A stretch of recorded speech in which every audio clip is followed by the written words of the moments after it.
Vous écoutez Bretagne 5, il est 8h16. Bretagne 5, l'invité de la matinale. Et ce vendredi matin, notre invité politique est Charles Compagnon. Il est conseiller municipal d'opposition à Rennes. Il est également président du groupe Libre d'Agir pour Rennes. Et il a fait le déplacement pour être en direct ce matin. Je l'en remercie. Il y avait même des embouteillages. Bonjour. Bonjour Stéphane, merci pour l'invitation. Alors on va parler d'une expérience que vous avez vécue en ouverture de cette interview de la matinale. Une expérience qui n'était pas politique, quoique on pourrait peut-être en tirer quelques conclusions politiques. Vous avez été pris dans cette fusillade qui a fait la une des journaux il y a une petite quinzaine de jours maintenant. Vous étiez avec un collègue, surgissent des dealers et règlement de compte. Ça se passe au Subway à Rennes et vous êtes au milieu de tout ça. J'avais envie de vous entendre raconter, donner votre témoignage. Alors effectivement, on est toutes les semaines avec des élus et notamment là il s'avère que c'était Nicolas Boucher.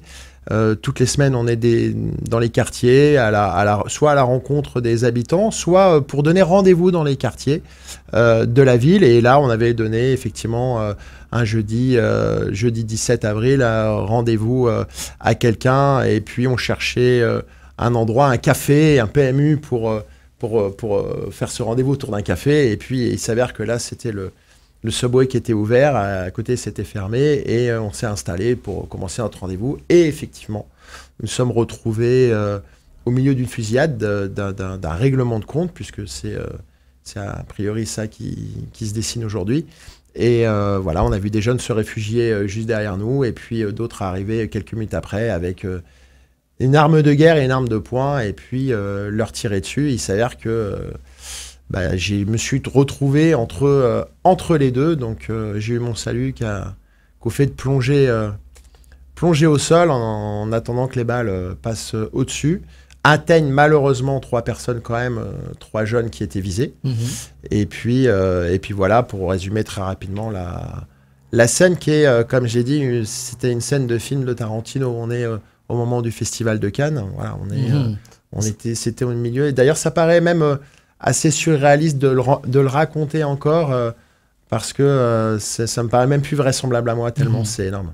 Alors il faut préciser qu'il y avait plusieurs personnes dans ce café, dans ce Subway, dont un père et sa petite fille. Ça vous a marqué, je crois. Ouais, ça m'a marqué beaucoup parce que j'ai vu ce papa effectivement qui était à l'extérieur et qui rentre quand il sait qu'il y a des gens qui vont arriver pour attraper sa petite fille et je vois toujours sa posture où lui, il est dos. On peut pas s'échapper, il n'y a qu'une porte. Il arrive avec son arme de guerre devant la porte. Et le papa, en fait, lui, s'est mis de dos. Après, sa petite fille s'est recroquevillée et a fait rempart de son corps pour sauver sa petite fille. D'ailleurs, il avait un petit neveu qui a fait la même chose. Un petit jeune homme qui a fait la même chose. Et voilà, donc c'est aussi des choses maintenant qui reviennent pour dire, voilà, il y a eu des belles attitudes dans ce drame, il y a eu des belles attitudes. Et voilà, l'image de ce papa. Et on est resté en contact d'ailleurs. On est resté en contact. Il y a quelque chose qui s'est passé avec les victimes de cette fusillade, où on s'est recroisé l'autre fois avec une maman et sa fille dans le métro. Voilà, on a traversé les rames pour se voir, pour se dire bonjour, pour prendre de nos nouvelles. Bon, on a vécu quelque chose d'un peu exceptionnel. Et qui malheureusement 15 jours après s'est reproduit, donc peut-être qu'il devient de moins en moins exceptionnel à Rennes. Et ça pose la question quand même de cette... Alors certains disent ensauvagement, d'autres disent de cette insécurité qui a lieu à Rennes. Ça pose aussi la question de ceux qui étaient visés, qui sont des jeunes, des très jeunes. Hein. Je crois que vous les avez recroisés aussi, vous les avez revus. Ces oui, jeunes. Alors j'ai revu leurs amis parce que 15 jours après cette fusillade, une nouvelle fusillade, moi ce que j'appelle à l'aveugle, c'est-à-dire des gens qui rafalent. Enfin, c'est impressionnant de voir ces impacts de balles dans ces voitures. J'ai pris des témoignages justement de personnes où la sœur arrivait 30 secondes avant. Enfin bon, en l'occurrence, ça a encore fait des blessés. Ces scènes-là, elles sont en train de se multiplier à Rennes. Vous voyez, j'étais encore en rendez-vous hier où on m'a dit ça va péter. Je remplis le mot. C'est-à-dire qu'on sait que il va y avoir de nouvelles scènes malgré le travail impressionnant de la police nationale qui arrête tous les jours des personnes liées au narcotrafic à Rennes. Hein. La police nationale fait un travail important. On en avait parlé lorsque vous étiez venu à ce micro, des manques de moyens, des besoins de la police nationale, mais aussi de la police municipale qui revendique beaucoup de choses. Et puis, il y a eu cette passe d'armes par presse interposée entre le syndicat FO Police et la maire de Rennes. Et vous avez été, là aussi, j'allais dire, mis dans la boucle. En fait... effectivement, aujourd'hui, il y a FO Police et les policiers municipaux en général qui demandent un armement. Et puis, il y a en face des élus de la majorité qui disent non, vous n'en avez pas besoin parce que vos missions ne nécessitent pas un armement. Moi, je voudrais quand même rappeler à vos auditeurs que la grande majorité des policiers municipaux en France sont armés, hein, d'armes, quand on dit armés, d'armes létales de type Glock 17, de pistolets, pour reparler... clairement. Et à Rennes, non, parce qu'on estime que leur mission ne nécessite pas cet armement. Alors, aujourd'hui, les gens, ils font pas la différence entre un policier municipal et un policier national dans la rue sur le bleu. 2, ils sont amenés à intervenir dans des endroits où il peut y avoir des fusillades et ils doivent pouvoir se protéger eux-mêmes, protéger les gens. Et je voudrais vous apporter une précision ce matin, parce qu'on a caricaturé souvent mes propos, et particulièrement Madame la maire de Rennes. L'armement de la police municipale, nous le demandons depuis 2019, pas pour lutter contre les Kalachnikov ou les Tokarev, c'est-à-dire les fusils d'assaut russes. Nous le demandons au quotidien pour soutenir l'action de la police nationale. Parce que je vais vous préciser que dans cette fusillade du 17, les policiers nationaux qui sont intervenus, ils ne sont pas intervenus avec des pistolets. Ils sont intervenus lourdement armés. C'est pour ça qu'ils ont pris un tout petit peu plus de temps pour arriver sur la scène de la fusillade. Donc, la police municipale armée, c'est une police de soutien à la police nationale. Les missions ne sont pas les mêmes, mais aujourd'hui, on ne peut pas se permettre de laisser des policiers municipaux dans certains quartiers, dans certains squares, à leur demander de faire du harcèlement de narcotrafiquants sans cet équipement. C'est criminel. Ils risquent leur vie, finalement. Et ils risquent leur vie. Les policiers municipaux, de mémoire, hein, en 2024, ont dû faire une centaine d'interpellations, 107 je crois, sur du narcotrafic. Donc, ils sont au cœur du système, ils sont au cœur de la protection des citoyens et ils doivent avoir l'équipement nécessaire. Et c'est cette passe d'armes qui a eu lieu avant-hier entre, effectivement, l'élu à la sécurité, la maire de Rennes et les syndicats de police que je soutiens pleinement. Nathalie Appéré qui s'est défendue, qui a dit voilà, moi je n'ai pas les moyens, y compris juridiques, dit-elle, de faire plus. Je pense à ses propos. Elle souhaite que ce soit l'État qui intervienne plus encore. Eh bien, je vais vous dire, Nathalie Appéré, elle a raison. Voilà, un opposant qui dit, Nathalie Appéré, elle a raison de dire que l'État doit... prendre sa part, l'État doit plus intervenir, l'État doit apporter des moyens d'enquête sur le terrain à Rennes et prendre en considération la situation rennaise et j'ai envie de dire même la situation bretonne parce que vous savez que je suis très focus sur ma ville Rennes, notre capitale, mais voilà, malheureusement en Bretagne on a plusieurs faits comme ça. La Bretagne attire finalement elle attire les le gangs, narcotrafic. Alors attention, hein, il faut que je fasse. Elle a raison, mais à partir du moment où les moyens ne sont pas tous là, à partir du moment où il manque, il y a un trou dans la raquette, comme on dit, la maire de Rennes, le maire de Rennes, il a le pouvoir de police et il a le pouvoir aussi de renforcer ses moyens de police. Il a le pouvoir, il a le devoir de sécurité. Hein. Un policier, je suis venu avec cette petite feuille parce qu'on m'a envoyé, pas pour ce matin, hein, mais on m'a envoyé il y a 4 jours les attributions de police du maire. Vous pouvez les montrer à la caméra alors pour nos auditeurs. Qu'on m'a envoyé et effectivement, les articles sont clairs. La maire concourt par son pouvoir de police à l'exercice des missions de sécurité publique et de prévention de la délinquance, de sécurité publique. Bon. Il y a des maires qui ont pris ce dossier à bras-le-corps, et puis il y a des maires qui disent c'est l'État, c'est l'État, c'est l'État. Pas que. Alors, Vous avez décidé il y a quelque temps, Charles Compagnon, de faire, j'allais dire, une tournée des mairies qui ont décidé d'investir sur la sécurité pour voir un peu comment elles travaillent un peu partout en France. Hein.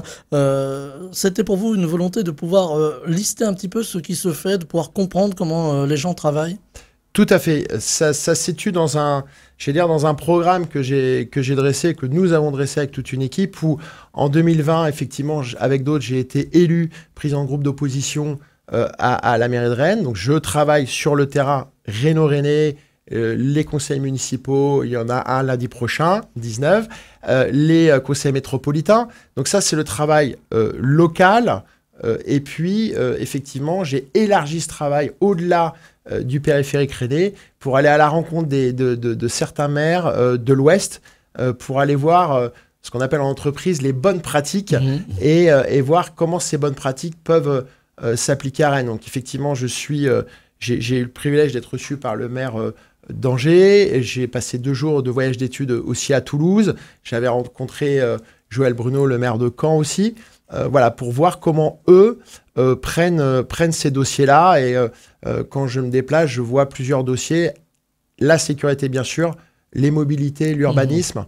Mais effectivement, en l'occurrence, à Toulouse, on a beaucoup parlé sécurité parce qu'ils ont des pratiques qui sont extrêmement intéressantes en termes de protection du citoyen. Vous parlez d'urbanisme, on parle beaucoup de Rennes et de son urbanisme. Est-ce que, en matière de sécurité, l'urbanisme dit aussi quelque chose? Parce que on voit certaines villes qui décident de détruire des tours, de faire de l'habitat plus convivial, plus humain, on pourrait le dire comme ça. Est-ce que là aussi, il y a peut-être une piste de travail, et sur les mobilités également? Alors, l'urbanisme, j'ai l'habitude de dire, tout est dans tout, tout est lié. Il faut raisonner en complexité, comme disait Edgar Morin. Mais l'urbanisme qui est proposé à Rennes est chemin d'insécurité. Je vais vous prendre un exemple extrêmement concret. La plaine de Beau, qui a été entièrement aménagée. Quand vous discutez avec les policiers municipaux, ils vous disent c'est une catastrophe.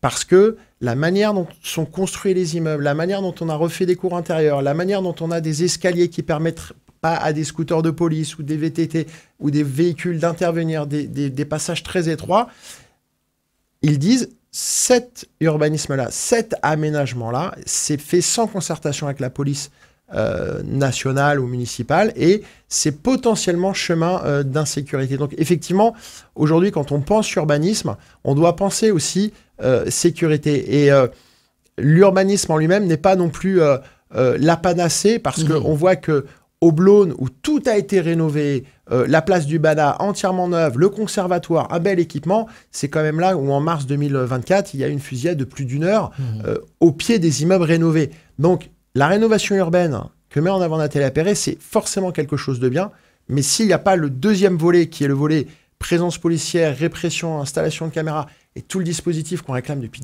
2019, avec cette grande équipe qu'on avait fondée, ça ne marchera pas. Et la preuve est là. Alors justement, c'est une question de dogme, de choix politique, voilà, la gauche ne touche pas aux questions de sécurité. C'est ça que vous ressentez dans la démarche, ou en tout cas dans la volonté de Nathalie Appéré de ne pas faire bouger les choses, de ne pas faire évoluer les choses? En tout cas, dans les faits, c'est ce qu'on observe. Donc clairement, hein, puisque ce que je vous disais à l'instant, il y a un certain nombre de leviers qui ne sont pas activés par la maire de Rennes, et on les sent empêchés, parce qu'en fait, clairement, on ne voit pas pourquoi ils n'arment pas la police municipale. Et je vais même vous donner un scoop ce matin. Moi, je pense qu'avant la fin du mandat, il y aura une annonce pour dire que la police municipale sera armée. Parce qu'on ne va pas pouvoir être la dernière grande police municipale de France non armée. Ce n'est pas possible quand on voit aujourd'hui la dégradation du climat de sécurité à Rennes. Alors, l'armement de la police, il y a effectivement les élections municipales qui arrivent, on va en dire un mot avant de nous quitter, mais justement ça peut être aussi cette échéance municipale, le fait de pouvoir faire passer des idées, de pouvoir enclencher des changements. Au-delà de faire passer des idées, puisque c'est effectivement traditionnellement l'occasion pour les uns de revendiquer et pour les autres de passer des idées, c'est aussi une élection municipale, c'est aussi l'occasion de proposer aussi aux Rennaises et aux Rennais une autre vision à condition qu'ils décident de changer de majorité.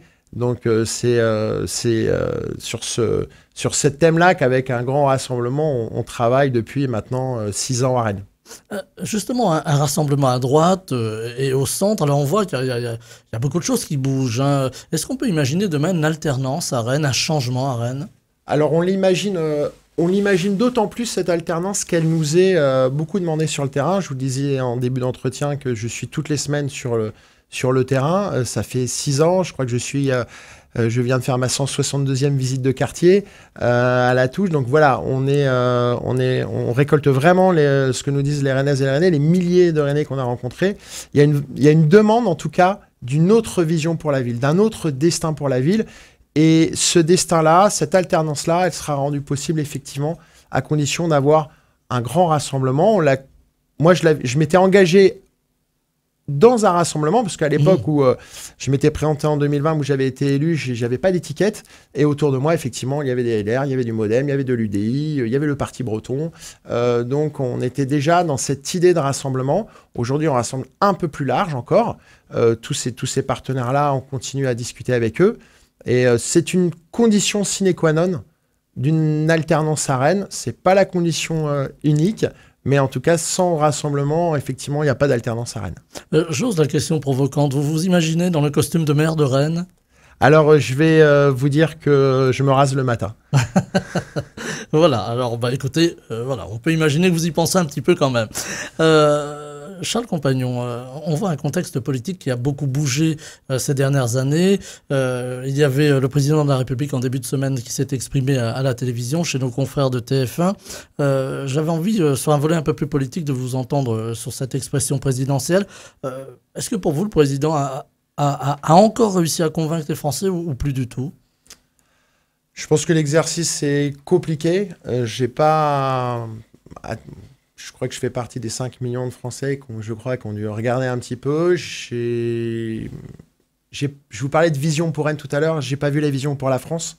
C'était un peu ça ma réflexion. Voilà, et vous savez que je suis toujours très prudent sur les commentaires nationaux parce que l'essentiel de mon travail, pour pas dire tout mon travail, consiste à Rennes et Rennes Métropole et la Bretagne, mais voilà, il se passe quelque chose après la Gravelle, donc on regarde ce qui se passe à Paris, même si je suis un affreux Girondin, mais effectivement, on va dire que j'ai pas été totalement convaincu et que j'aurais aimé qu'on nous dessine une vision plus nette de ce qui va se passer dans les 2 ans qui viennent. Avec, là encore, des moyens qui sont réclamés par de nombreuses villes, donc par Rennes, et vous en faites le porte-parole pour que, là aussi, l'État soit plus présent sur le terrain, alors par rapport à la sécurité, mais par rapport aussi aux problématiques sociales. Est-ce que vous craignez que, pour dire les choses telles qu'elles sont, qu'il y ait à un moment une grande fracturation de la société, c'est le cas dans les grandes villes bien souvent, et que le dialogue soit tout à fait rompu avec tout ce qui peut arriver en termes politiques, mais aussi plus bassement sociétal? Le risque, il est réel. Ça a déjà craqué. Enfin, je veux dire, c'est pas jouer les oiseaux de mauvaise augure que dire que c'est possible ou s'amuser à se faire peur. Je rappelle que la crise des Gilets jaunes, on l'a pas fantasmée. Elle a existé, elle a été extrêmement violente. D'ailleurs, c'est ce qui m'avait un peu fait sortir à l'époque du bois, comme on dit, en tant que président de l'Asso des commerçants, avec tout ce qu'on avait vécu à Rennes. Mais justement, cette fracture-là, elle est aussi liée à mon combat local parce que c'est pas que j'attaque, mais je ne suis pas pour l'ultra-métropolisation. Et les métropoles sont, pour moi, chemin de violence, chemin d'entassement, chemin de crispation. Et cette fracture-là, on la sent plus particulièrement aussi dans les grandes métropoles, Lyon, Brest, Rennes, Grenoble, je ne vais pas toutes les citer. Donc oui, je pense qu'il faudrait une autre orientation politique nationale, une autre politique de décentralisation, une autre politique d'équilibre des territoires. Mais là, il va falloir me réinviter pour parler de tout ça. Vous reviendrez bien évidemment, puis je crois que la campagne va très vite démarrer. Donc voilà, et on va suivre particulièrement ce qui se passe à Rennes.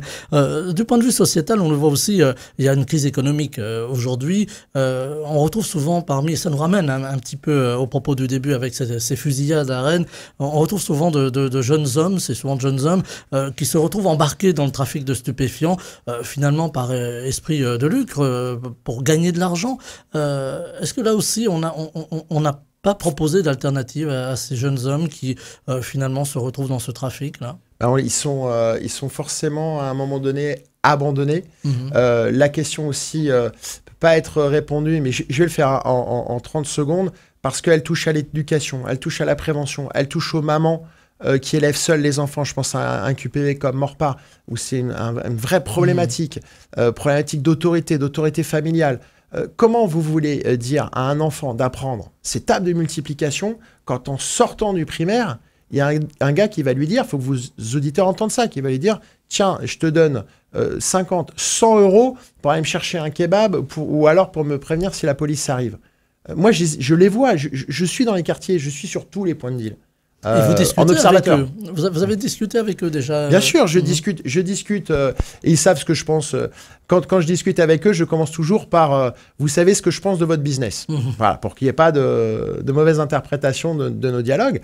Mais effectivement, ce sont des jeunes qui, à un moment donné, sont allés sur la facilité, mais aussi parce qu'on ne leur a pas proposé autre chose. Donc, on m'entend souvent sur le volet répressif, parce qu'il est nécessaire. La sécurité, c'est un moyen pour faire autre chose.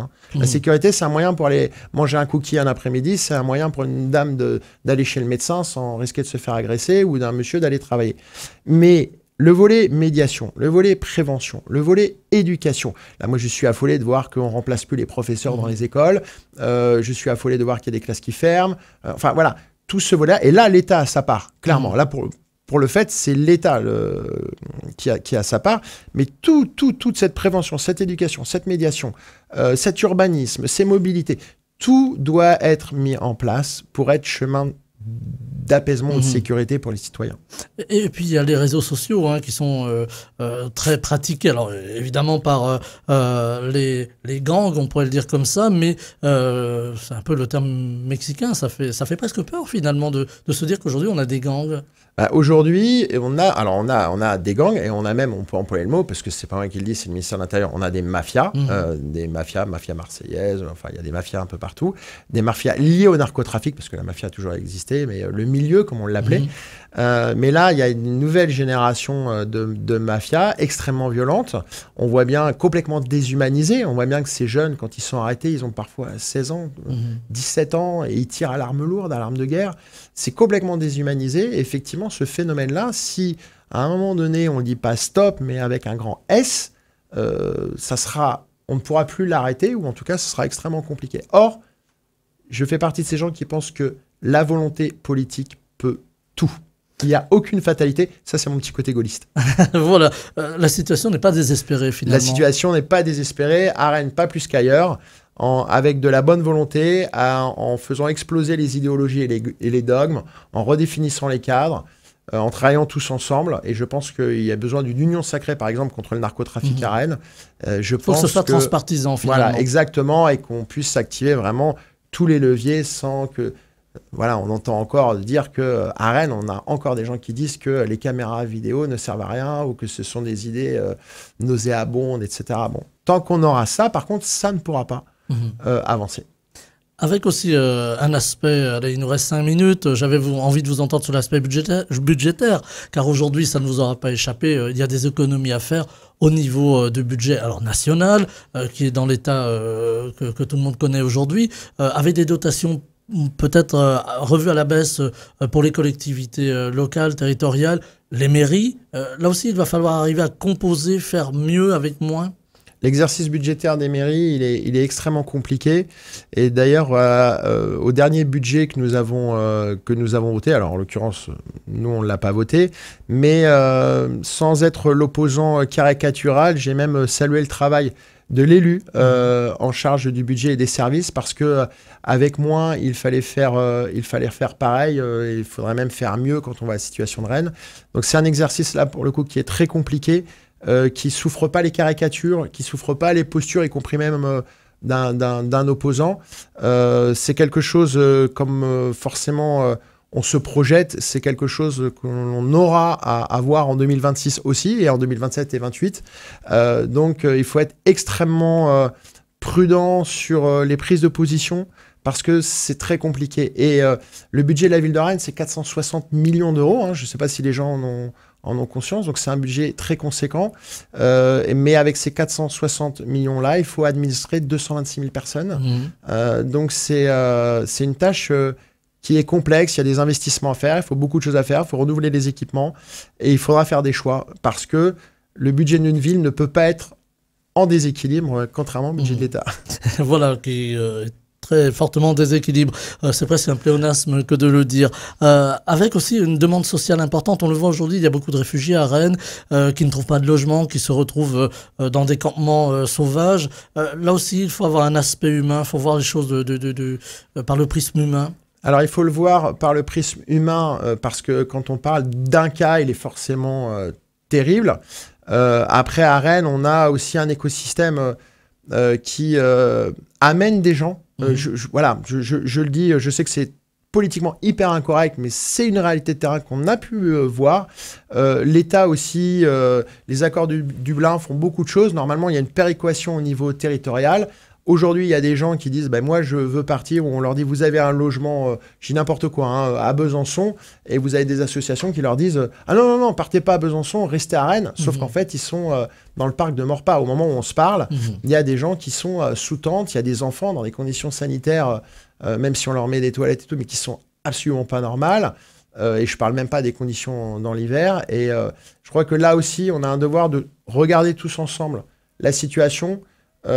Et pas utiliser la situation. Souvent, on parle de récupération politique. Malheureusement, il y a aussi beaucoup de récupération de la misère.